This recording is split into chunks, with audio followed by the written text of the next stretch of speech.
Barely 2 games into what was supposed to be a postseason of redemption, the Clippers gathered on their own baseline Tuesday night with 4:49 remaining to save a series swiftly heading toward the rocks.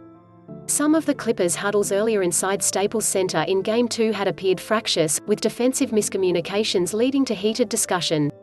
But after cutting their 13-point deficit from only 2 minutes earlier to just 5 after a pair of three-pointers by Marcus Morris, his first of the entire series, this one appeared focused, with players and coaches clapping as coach Tyronn Lue drew on a dry erase board. With their postseason resilience and preparedness under scrutiny yet again, the story of the Clippers' final 4 minutes was the same as their previous 92 in this postseason, one missed opportunity after another, all leading to a 127-121 defeat and a 2-game deficit, with the series now heading to Dallas for the third and fourth games. Instead of the Clippers pounding their chests after a game-saving recovery, Mavericks guard Luka Doncic ran from one side of the court to the other in celebration.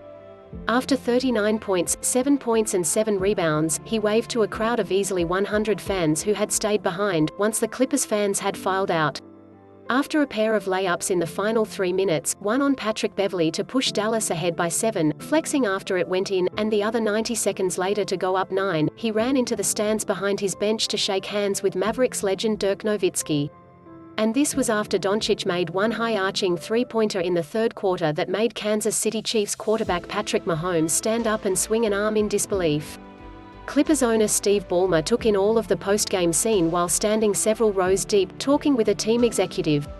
His fourth-seeded team was built to win 16 games of playoff basketball. Now it is in a perilous position, 2 losses into the first round. The last time a higher seed fell behind 2-0 and went on to win the series was Boston, in 2017. Since the playoffs expanded in 1984, higher seeds have trailed 2-0 in 38 instances, and gone on to win the series just 6 times, according to ESPN Stats and Information. "I've been down my whole life and succeeded, so I'm not worried about it," Clippers coach Tyronn Lue said. "You've got to win 4 games and that's what it is.